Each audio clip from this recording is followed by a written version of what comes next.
Salut, chers chroniqueurs et chroniqueuses, c'est le Balein de Guine. Je suis des retours. Bon lundi. Salut et bon lundi. Alors, ce matin, qu'est-ce qu'on va essayer de...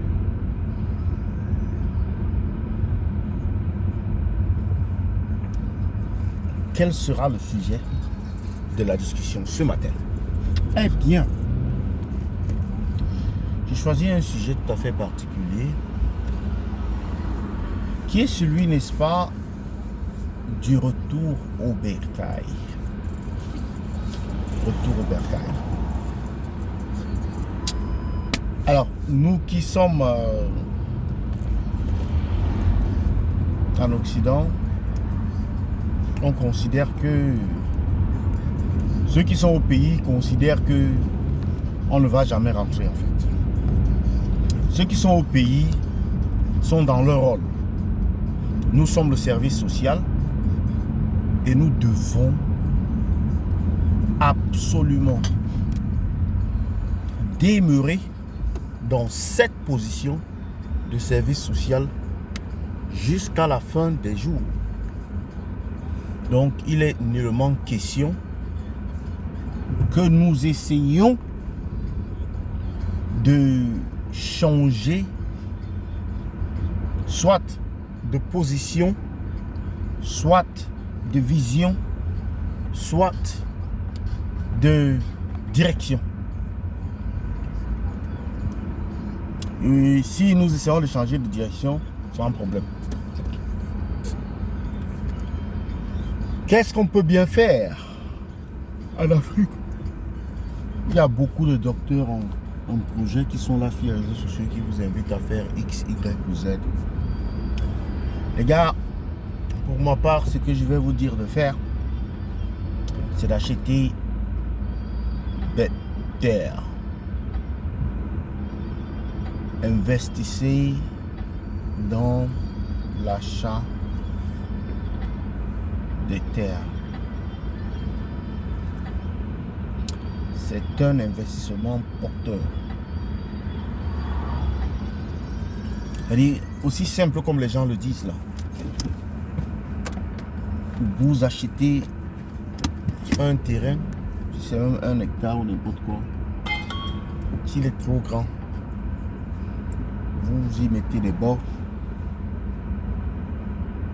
et en fait vous le sécurisez.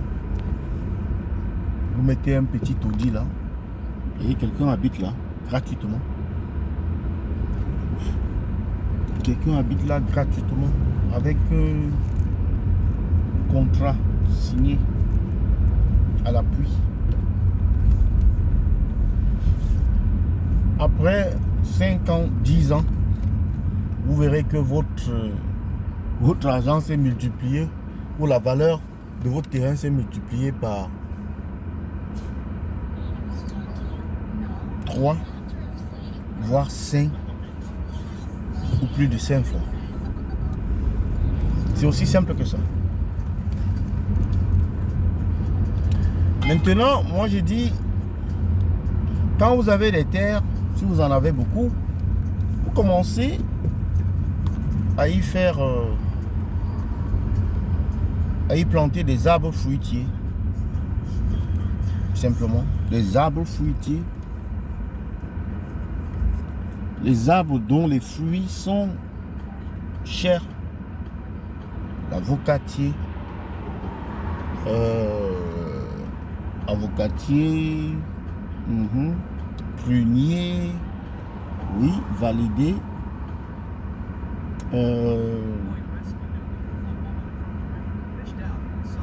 Il y a les sabasaba là. Ça aussi, validé. Il y a quoi encore comme arbre fruitier de valeur. Je pense que là on a 3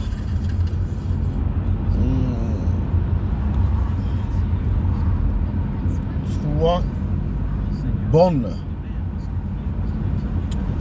excellence ou bien pas bonne idée. On a les pruniers, on a les pruniers, on a également les avocatiers et puis les sabasaba. Quel autre fruit on peut bien, surtout pas les manguiers, on n'a pas tout. Pas de manguiers. Il y a un quatrième qui m'échappe là. Je sais pas. Oh là. Mais bon, vous avez des idées pour des arbres fruitiers qui rapportent gros. L'avocatier, ça rapporte gros. L'avocatier, ça rapporte gros. Prunier, ça rapporte gros.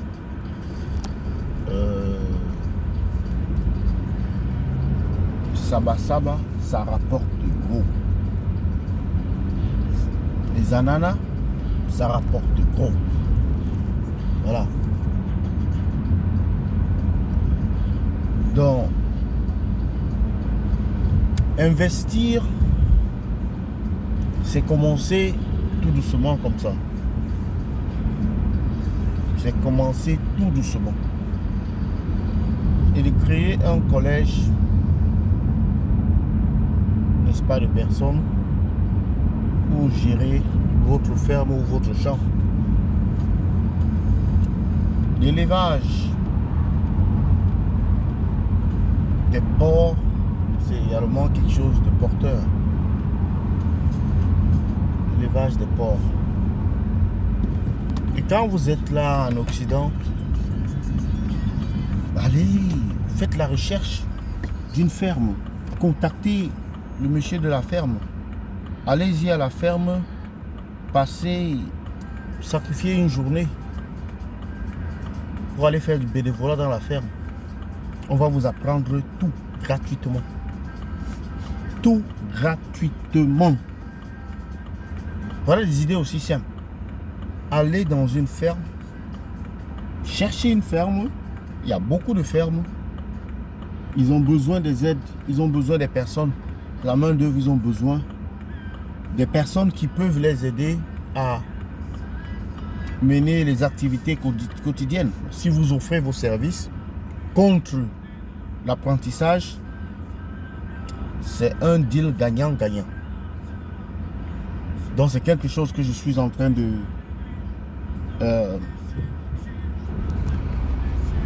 d'explorer, et je sais que ça va marcher et que ça marcherait partout. Donc je sacrifie une journée de ma vie, une journée de la semaine, n'est-ce pas? Ouais, là-bas le dimanche ça ne peut pas être possible parce que dimanche c'est un jour de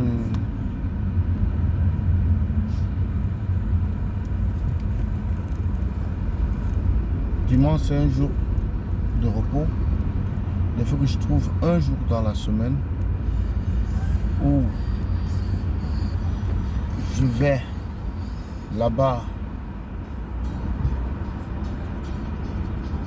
Je vais à la ferme, je travaille peut-être jusqu'à midi ou 13h, de 6h jusqu'à 13h et qu'on sort. Et puis, bam, je vais faire autre chose. Et une demi-journée comme ça. Tu apprends énormément de choses. Énormément de choses. Qui vont te servir à développer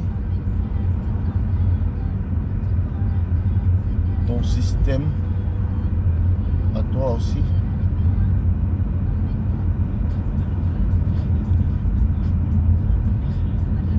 Donc, essayez de réfléchir par rapport à ça. Parce que l'autre business qu'on a souvent l'habitude de faire ou bien tendance à faire, c'est celui des appartements meublés ou des studios C'est bien beau, mais ça demande beaucoup de capital. Il faut être là pour gérer ses travaux soi-même. Parce que quand vous les confiez à quelqu'un d'autre, on vous fait du n'importe quoi. Nous tous, nous avons été victimes. Hein? Vous ne voulez pas être une victime supplémentaire. Donc, ça demande beaucoup de sous. Et puis, c'est imposable. Ça veut dire que vous devez normalement payer des impôts par rapport à cela. Alors que votre champ là,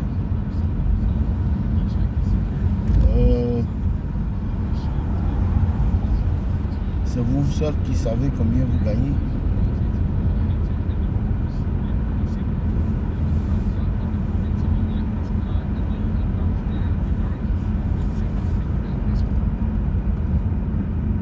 Votre champ, c'est vous qui gérez. Personne ne vient le gérer à votre place. C'est vous qui déclarez vos impôts et consomment. Or, pour ce qui est des maisons d'habitation, on vous demande d'avoir des contrats enregistrés. Enregistré, ça veut dire que vous payez des impôts, vous vous faites imposer et puis, ouais. Bon, certaines personnes n'aiment pas payer les impôts. Puis il y a aussi les problèmes avec les locataires. Dans ce pays, les locataires sont à minuit. Quand ils vous doivent 3 mois là, quand à minuit comme ça, là, le rapport, tous ces trucs, il part ailleurs. Les 3 mois là, ils vont vous donner ça. Il faut aller payer la caution quelque part. Qui tue les mots de tête, je sais pas. Ça a un sens.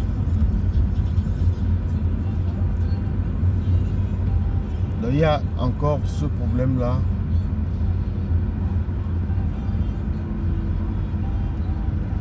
Le manque, n'est-ce pas, de rigueur.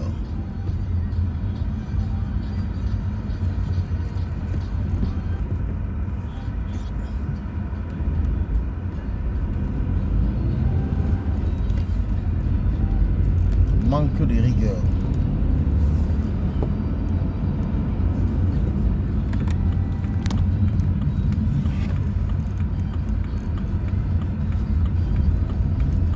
Wow.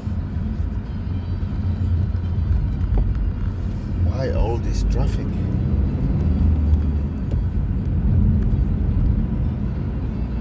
Donc il faut penser vraiment, le retour au pays il est réel. Il ne faut pas attendre vos 40 ans ou bien vos 45 ans pour commencer à y penser. L'une des façons de préparer son retour au pays, c'est d'avoir aussi une épargne, une bonne épargne, qui vous permet de garder votre argent et de contrôler combien vous avez là-bas. Parce que l'argent, ça achète presque tout. L'épargne et d'être discipliné dans l'épargne.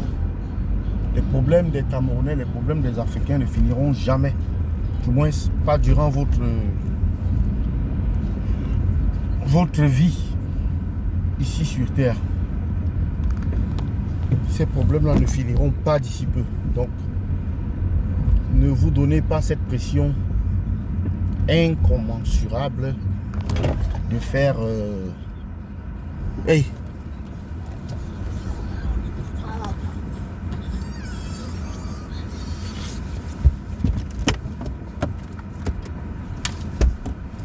Come on. Good escape. Shall see you later, okay? Bye. It's 3 o'clock, okay?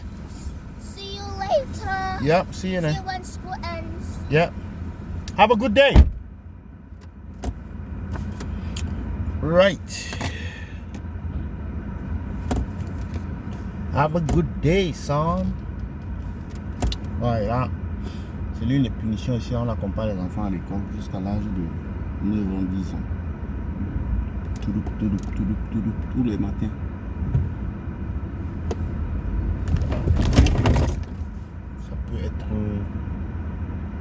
Ça peut être stressant.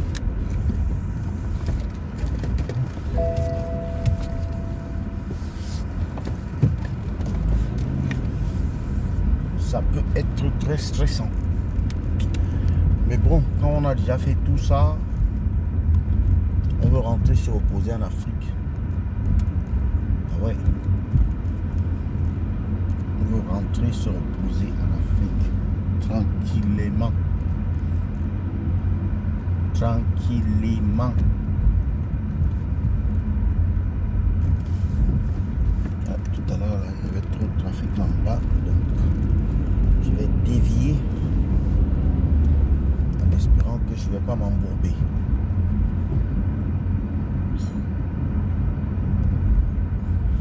Donc le retour en Afrique, c'est une réalité.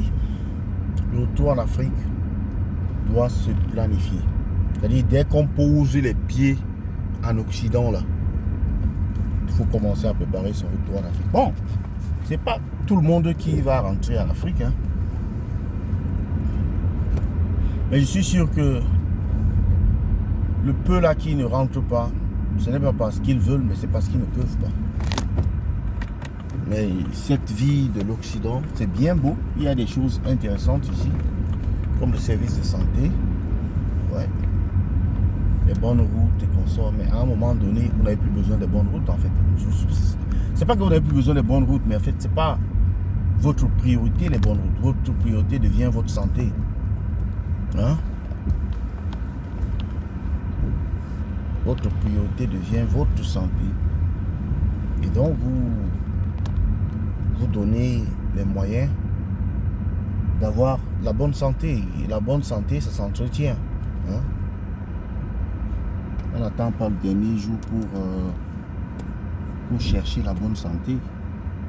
On commence à avoir une alimentation saine. On commence à avoir faire du sport de manière régulière, quotidienne. Oui. Le corps, si qu'on torture là, quand on est jeune, là, on n'aurait plus la même force à 40 ans, à 45 ans. Hein?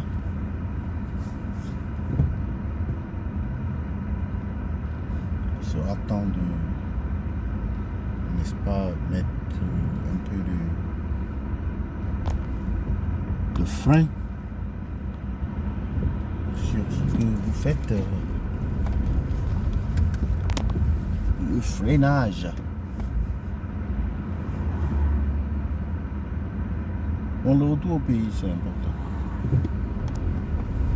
Je ne dis surtout pas qu'il ne faut pas aider les gens au pays. Mais il ne faut pas aider les gens au point d'oublier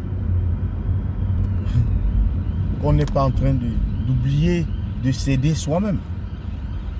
Hein? D'oublier de s'aider soi-même. On ne peut pas le faire. Et très souvent, c'est ce qu'on fait. On se dit ici qu'on est dans un pays de providence où il y aura toujours de la providence à tout moment. Est-ce que quelqu'un s'attendait à voir Covid-19? Quelque chose comme Covid-19? Non. Est-ce que quelqu'un s'attendait à vivre la guerre ici en Europe et cette montée exceptionnelle ou bien, je ne sais pas comment dire, cette flambée de prix des matières premières, de l'électricité, le gaz, la nourriture, tout. Là, comme ça.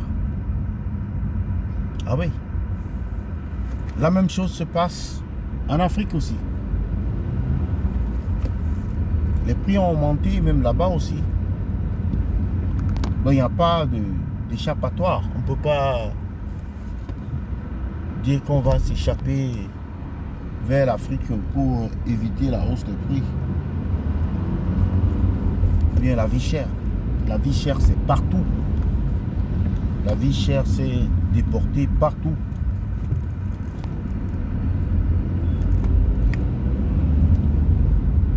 Donc, il faut préparer son retour.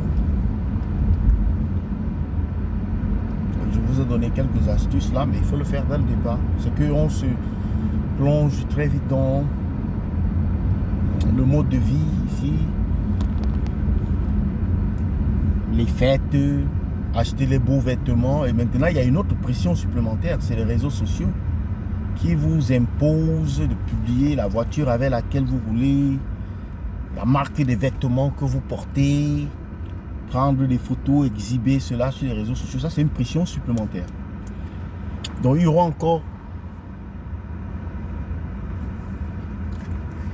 des gens qui vont rater, n'est-ce pas, leur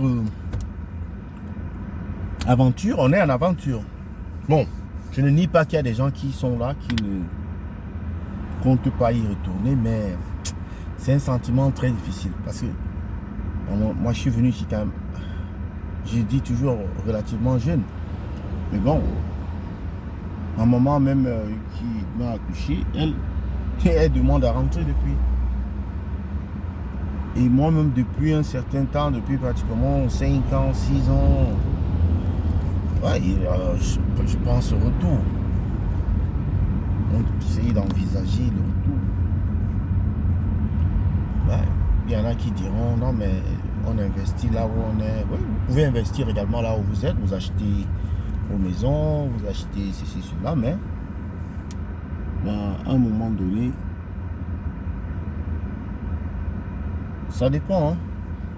Parce que si vous investissez bien là où vous êtes, ça dépend de ce que vous voulez vraiment avoir comme héritage. Vous pouvez investir bien là dans les logements, les maisons, les mettez en location. Oui. Ça vous occupe, ça va vous occuper suffisamment. Il y a des gens ici qui ne font que ça. Ils travaillent pour 10 ans ou 15 ans, puis ils investissent dans l'immobilier, puis ils ne travaillent plus, quoi. Ils gèrent simplement leurs avoirs. Ça, c'est aussi une autre possibilité. Mais restez là à vivre au jour le jour, parce que ici, il y a la sécurité. Hein. Vous avez l'assurance maison, assurance voiture, assurance ceci, cela. Vous avez presque toutes les assurances. Assurance maladie, vous avez tout. Donc, vous ne manquez de rien. Vous pouvez prendre le crédit à tout moment et tout ça. Donc, cette aisance-là, le fait de vivre dans l'aisance, le fait de vivre dans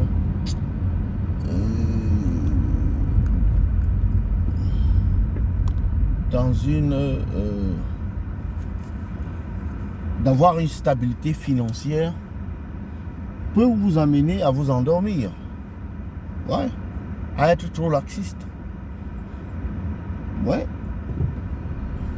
Et normalement, l'argent que nous on devrait mettre pour aller en vacances, comme les Blancs, eux, ils le font, nous on envoie ça à l'Afrique. On gère des projets avec. On gère nos familles avec. Bref, parce que nous sommes le service social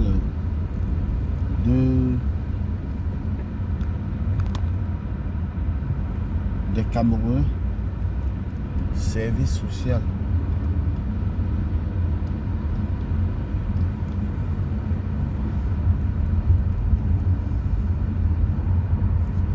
Souvenez-vous, ce service social-là, chaque Camerounais est appelé à en avoir le sien. Si vous n'avez pas le vôtre, vous êtes fichu. Ah ouais? Malheureusement, c'est pas tout le monde qui a quelqu'un qui est à l'étranger, à plus forte raison en Occident. C'est pas tout le monde. Et donc ça pose un problème de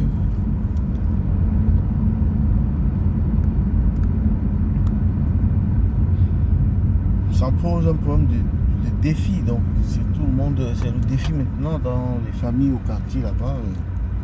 Même si les familles ne le disent pas, les parents ils sont déjà vieux, mais les jeunes ils se battent comme ils peuvent. Hein. Ils disent moi je dois sortir par tous les moyens.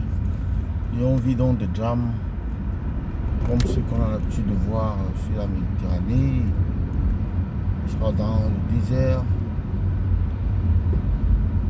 C'est la vie. Comme dirait certains, c'est la vie. Mais est-ce que vivre dans un pays où 90% de la jeunesse veut fuir, veut le quitter, est une bonne chose?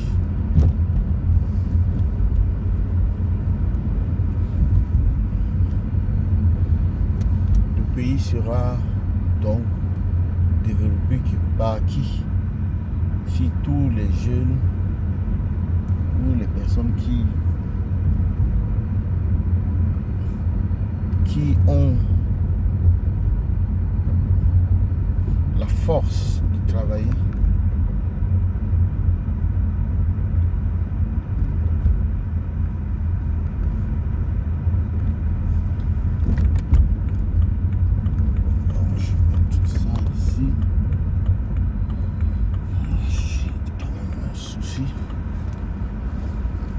on a la force de travailler à un moment donné. La force que j'avais quand je venais d'arriver en Europe, c'est pas la même force que j'ai aujourd'hui. C'est quand en fait tu regardes le temps, tu fais ton bilan, tu dis mais attends, est-ce que je devrais encore être là à travailler du matin jusqu'au soir? Non. Je devais déjà prendre ma retraite là maintenant. C'est ça. Penser à la retraite de gars. C'était le moyen de Yingi. Mes chroniqueurs, mes chroniqueuses, le débat continue en commentaire.